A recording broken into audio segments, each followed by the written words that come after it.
Address దొరక్కానే నా ఆరో ప్రాణం లేచొచ్చిందనుకో.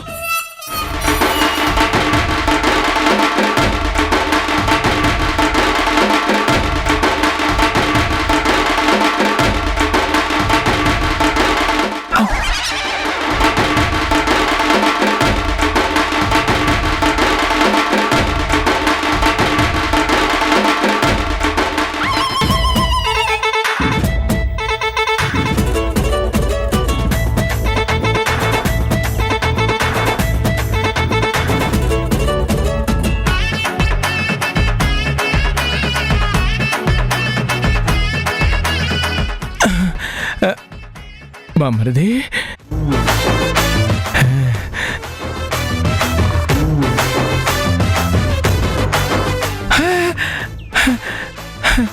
దొరికేసింది, నాకు అడ్రస్ దొరికేసింది, నా ఆలి కూడా దొరికేసింది.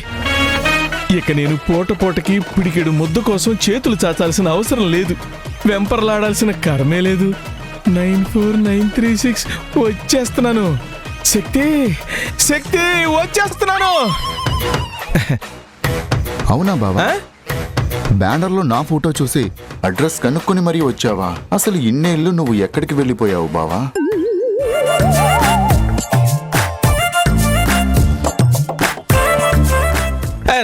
నా ఇంట్రెస్ట్ నీకు తెలుసు కదా బావా. బిజినెస్ నా బ్రీత్. గొప్ప ఆఫర్ వచ్చింది.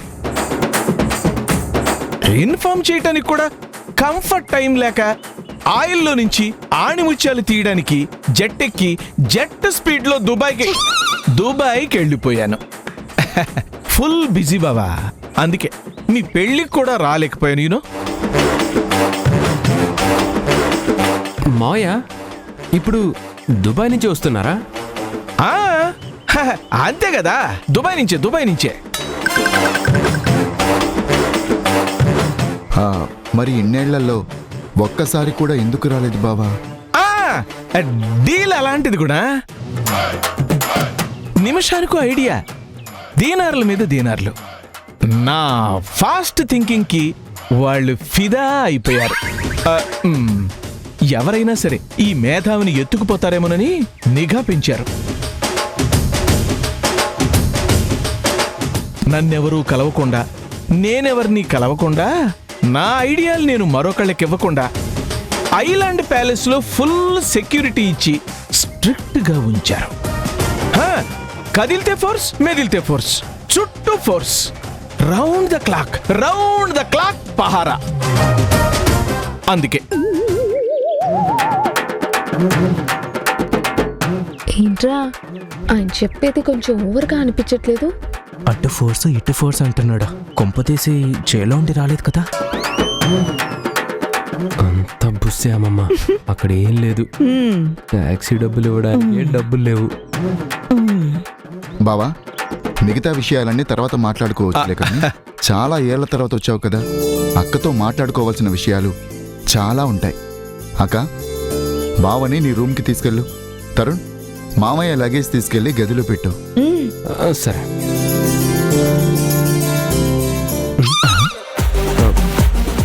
ఇదేంటి మావా ఇంత లైట్ గా ఉంది? అంటే దుబాయ్ది కదా, light weight and also more costly. నా బ్యాగేజ్ నేను తీసుకెళ్తానులే. Thank you. వెళ్దామా డార్లింగ్? అక్క తీసుకెళ్ళక్క. పోదండి.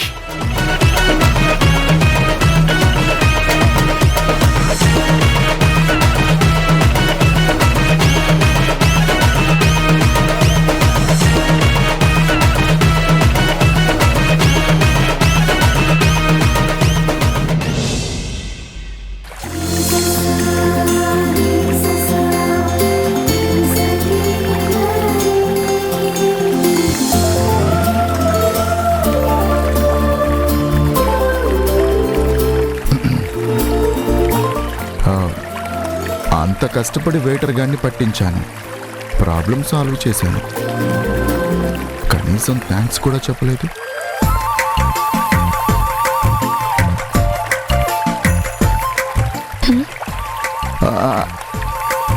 ఏం లేదు, ప్లీజ్ కంటిన్యూ.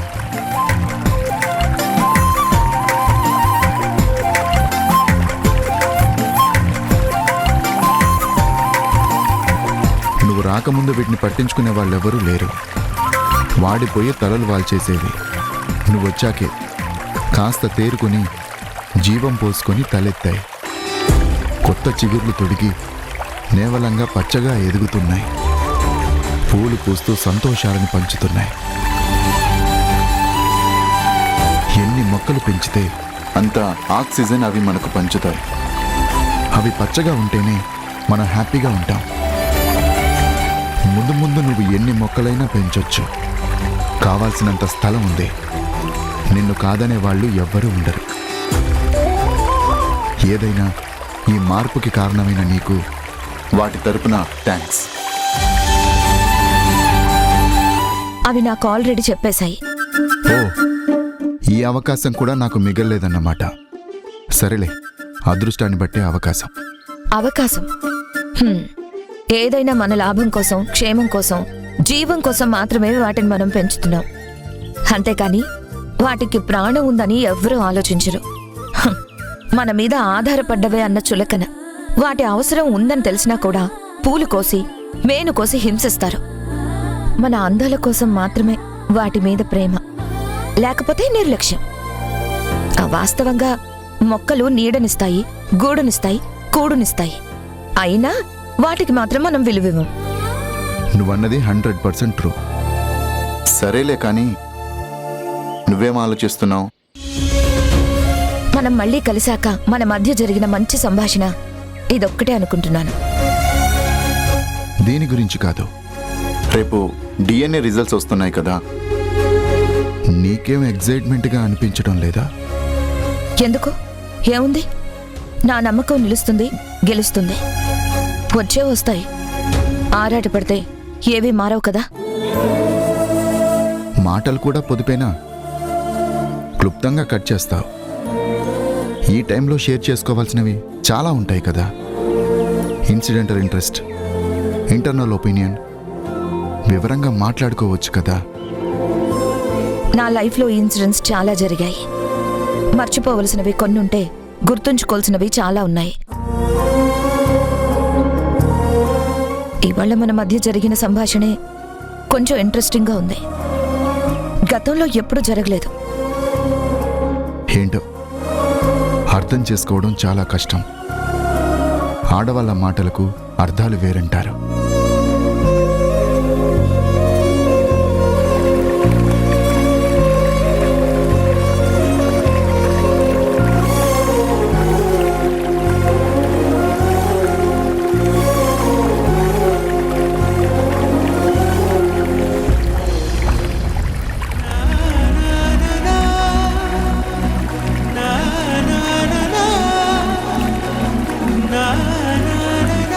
సీరియస్గా రియాక్ట్ అవ్వలేదంటే కాస్త కోపం తగ్గినట్టుంది.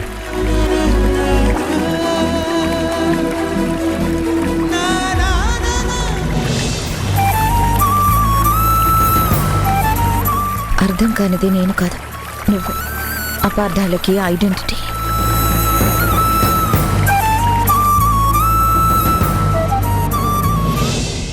Wow, beautiful. ఇదేనా మనగది?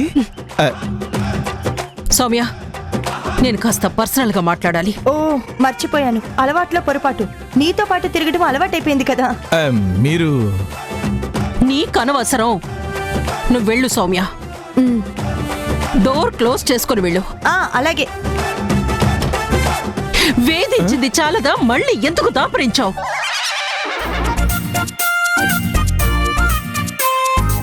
జీవితంలో మళ్ళీ నీ మొహం నాకు కనిపించద్దు అన్నాను కదా, మళ్ళీ ఎందుకు తగలబడ్డావు? చూస్తేనే ఒళ్ళు కంపరం ఎక్కుతుంది. నేను ఇలా బతకడం కూడా నీకు ఇష్టం లేదా? మళ్ళీ ఎందుకు వచ్చావు? Cool cool baby, please cool. నేను చెప్పేది కాస్త ఓపిగ్గా విను. Seshu is not old Seshu. నేను మునుపటి శేషుని కాను. మారిపోయాను, పూర్తిగా మారిపోయాను. అప్పట్లాగా తప్పుడు పనులు చేయను. జస్ట్ నీ పెట్ల నువ్వెలాగంటే అలాగా తలాడిస్తూ పప్పెట్లాగా బతికేస్తాను. చెప్పకు. హరికథలు చెప్పకు. నువ్వు ఎలాంటి వాడివో నాకు తెలుసు. నువ్వు మారాను అనగానే నమ్మేంత పిచ్చిదాన్ని కాదు. నువ్వేంటో, నీ లైఫ్ ఏంటో, ఇప్పుడు నీ పొజిషన్ ఏంటో ఆ టాక్సీ వాడితో డబ్బులు లేవు అన్నప్పుడే అర్థమైపోయింది. దరిద్రంలో పట్టావు. నీ మూలంగానే కదా నా బతుకు ఇలా దిగజారిపోయింది. పరాయి పంచనం వేలాడాల్సి వచ్చింది. వెళ్ళిపోయావు, ఏళ్ళనాటి శని వదిలిపోయింది అనుకున్నాను. మళ్ళీ వచ్చి తగలబడ్డావా? అసలే నేను టెన్షన్ లో ఉంటే దుబాయి, బొంబాయి, ఆయిల్ బావులు, బిజినెస్లు, ఐడియాలోని పిట్టల దొర కూతలు కూస్తున్నావా? ఇటు ఫోర్సు అటు ఫోర్సు, ద్వీపంలో ప్యాలెస్లో అని నేను పోని గప్పాలా? నువ్వుండి చచ్చింది జైల్లో అని నాకు తెలియదనుకుంటున్నావా? నీ రక్తంలో అబద్ధం తప్ప నిజమనేది అసలు ఉందా? అప్పుడు బతుకు తగలేసి వెళ్ళావు, ఇప్పుడు ప్రాణాలే తీయడానికి వచ్చావా? చూడు డార్లింగ్, ఏయ్!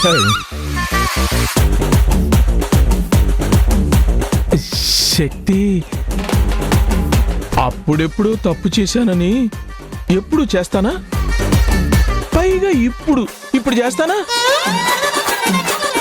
No no no no no, అస్సలు చేయను. శక్తి, రక్తం మార్చుకుని కొత్త నైజంతో వచ్చాను.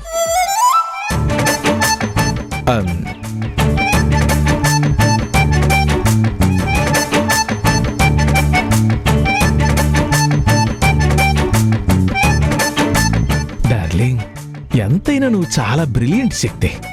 షార్ప్ బ్రెయిన్ ఉన్నదానివి. నేను జైలు నుంచి వచ్చేసానని నువ్వు ఇట్టే కనిపెట్టేశావు. కానీ అదే మీ తమ్ముడితో జైలు నుంచి వచ్చానంటే లోపల గంటలు కానిస్తాడా?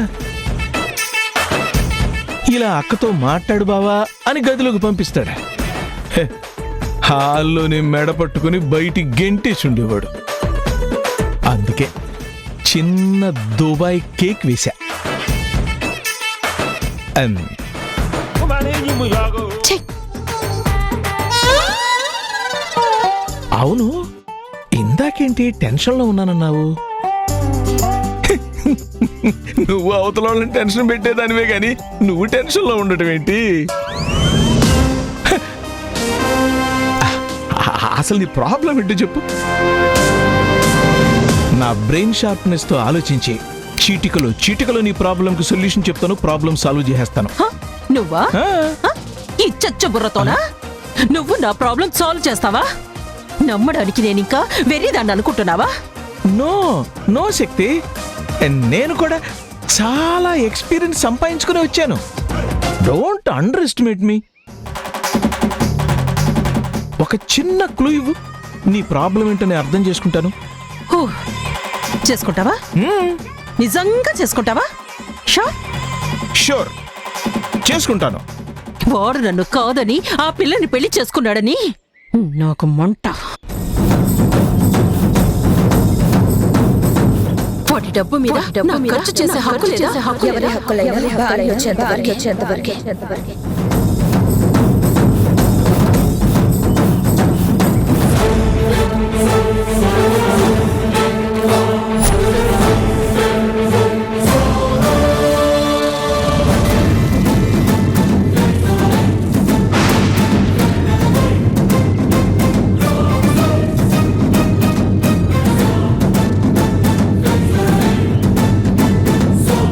దాన్ని తన్ని తరిమేస్తే ఆస్తి నా సొంతం అవుతుందని నానా గడ్డి కరిచా. కానీ 20 ఏళ్ల తర్వాత మళ్ళీ పిల్లలతో ఇదిగో మళ్ళీ ఇలా ఇంట్లో దాపురించింది. అప్పటికి నా ప్రయత్నాలు నేను చేస్తూనే ఉన్నాను.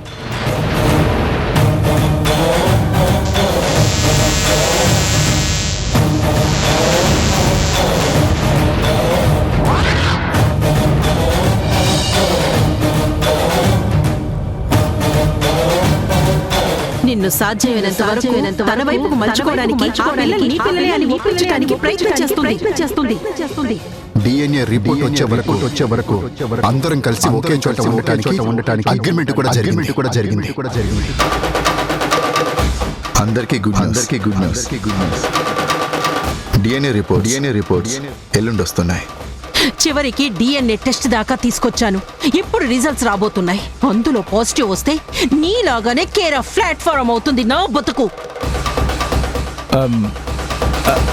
Don't worry dear, don't take tension. వచ్చేశాడు నీ భర్త. ఇక నుంచి నీ జీవితం అంతా సుఖ సంతోషాల పంట. అయినా ఇప్పుడేం జరగలేదు కదా, కొంచెం ఓపిక పట్టు. నా లక్కీ ఫుట్ ఇంట్లో పడింది కదా. లక్కీ ఫూటా? ఆ. నీదా? My foot. అసలే ఏం జరుగుతుందా అని గుండె దడుతో చస్తుంటే నువ్వు అడుగు పెట్టావు. కొలాప్స్. ఖచ్చితంగా ఇంట్లో నా చాప్టర్ క్లోజ్. వెళ్ళు, మర్యాదగా ఇంట్లోంచి వెంటనే బయలుదేరు. తప్పు శక్తి, పాపం నీకోసం తప్పించి వెతుక్కుంటూ వచ్చిన భర్తని ఇలా గెట్అవుట్ అంటావు. నీకు న్యాయమా? అయ్యో అన్న జాలి దయ లేదా? ఏ సొల్లాపు. కొట్టుకున్న భర్త లేదు, కాకరకాయ లేదు. నా బతుకు నాశనం చేసినోడి మీద నాకేంటి జాలి దయ? వెళ్ళిపో, మర్యాదగా వెళ్ళిపో. ఓకే వెళ్తాను గాని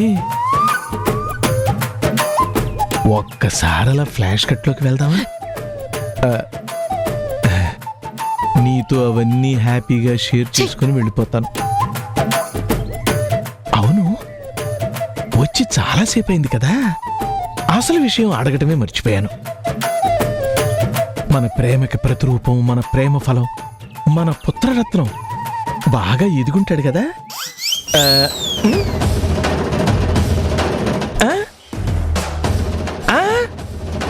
ఇంత ఇంటాడు కదా. వాణ్ణి చూడాలని నా కళ్ళు ఆరాటపడుతున్నాయి.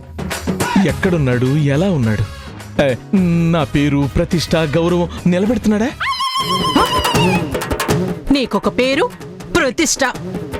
నీ తగులుబాజీ జీవితం మొత్తం వంట పట్టించుకొని పుట్టాడు. సేమ్ టు సేమ్ నాయనే. నిన్ను నువ్వు అద్దంలో చూసుకున్నా, వాణ్ణి చూసినా ఒక్కటే. ఎక్స్రేలు, బ్లడ్ టెస్ట్లు అన్నీ సేమే.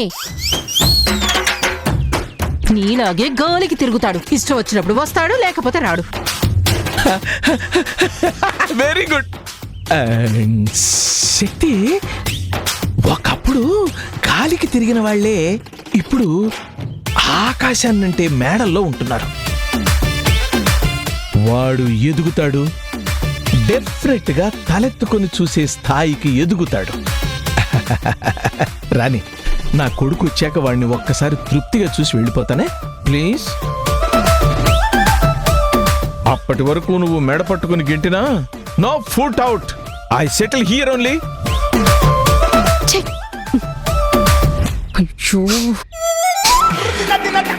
అవును, బ్యాట్స్మెన్ వస్తున్నట్లేదు. చెప్పు, స్నానం చేసి ఎన్ని రోజులైంది? నీ బాడీలో నుంచే వస్తుంది కంపు.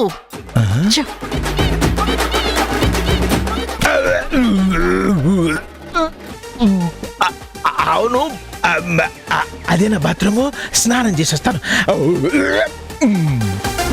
కర్మ.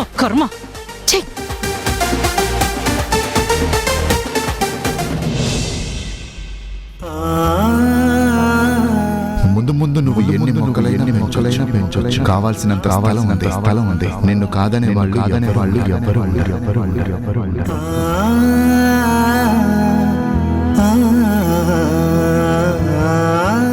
మనం దూరంగా ఉంటేనే కదా ఆవిడ ఆటలు సాగేది. నాన్న మనసు చెడగొట్టే ప్రయత్నం చేస్తుంది. అదే మనం అందరం అక్కడ ఉంటే మన నలుగురు మనతో పాటు అన్నయ్య ఆవిడ మీద కన్నీసు ఉంచితే ఆవిడ కుక్కిన పైరులా పడుంటుంది.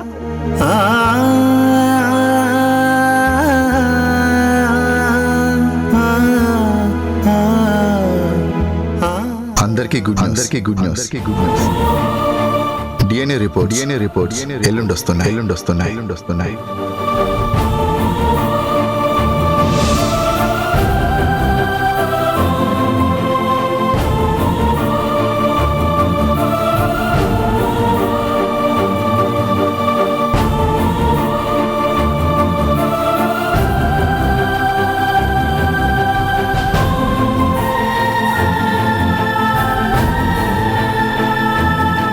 జనని, ఏంటి ఆనందంగా ఉండాల్సిన టైంలో అలా మొహం మార్చుకుని ముభావంగా ఆలోచిస్తున్నావు? ఆనందించాల్సిన టైమా? ఏంటది? ఏంటి అంటావేంటే, డిఎన్ఏ రిపోర్ట్స్ వస్తున్నాయి కదా. నీ జీవితంలో కొత్త అధ్యాయం మొదలవుతుంది కదా. ఫ్యూచర్ అంతా నీ పిల్లలతో హ్యాపీగా ఉండొచ్చు కదే. నేను అదే ఆలోచిస్తున్నానమ్మా. కొత్త అధ్యాయమా లేక మరో జీవితానికి శ్రీకారమా? చేదు జ్ఞాపకాలతో చెయ్యి కలిపి సాగడమా లేకపోతే నా ప్రశాంతతకి నేను బ్రతకడమా? ఏంటే మతుండే మాట్లాడుతున్నావా? చెయ్యి కలపడమా, కొత్త జీవితానికి శ్రీకారమా అని మాట్లాడతావేంటి? మరి ఏం చేయమంటావమ్మా? ఈ ఇంట్లో ఉండమంటావా? పిచ్చి బాగుడు ఆగకు. ఈ ఇంట్లో ఉండక ఎక్కడికి వెళ్తావే? చూడమ్మా, ఏ స్త్రీ అయినా ఏ నింద తన మీద పడకూడదని అనుకుంటుందో ఆ నిందే నా మీద పడింది. ఆ నింద తప్పు అని నిరూపించుకోవడానికే నేను ఇక్కడికి వచ్చాను. రేపటితో ఆ టాపిక్కి ఫుల్ స్టాప్ పడుతుంది. వాళ్ళు అడిగినట్టు నేను అనుకున్నట్టు పిల్లల్ని గుణాకు అప్పగించబోతున్నాను. కానీ ఆ తర్వాత నా భవిష్యత్ ఏంటో అర్థం కావట్లేదు. ఆ శక్తి ఏమో తన తమ్ముడిని వదిలి వెళ్ళదు, మాక మార్చదు, కుట్రలు కుతంత్రాలు మానుకోదు. ఫ్యూచర్ బాగుంటుందని నువ్వు అనుకుంటున్నట్టుగా సాగదమ్మా. పోను పోను ఎన్నో గొడవలు మొదలవుతాయి. ఇప్పటి వరకు వేగింది, పోరాడింది అంత చాలు. భరించే శక్తి ఇంక నాకు లేదమ్మా. ఆ శక్తితో పోట్లాడే ఓపిక కూడా నాకు లేదు. నింద తొలగుతుంది కానీ బాధ తొలగదు కదా. మీ డిఎన్ఏ రిపోర్ట్స్.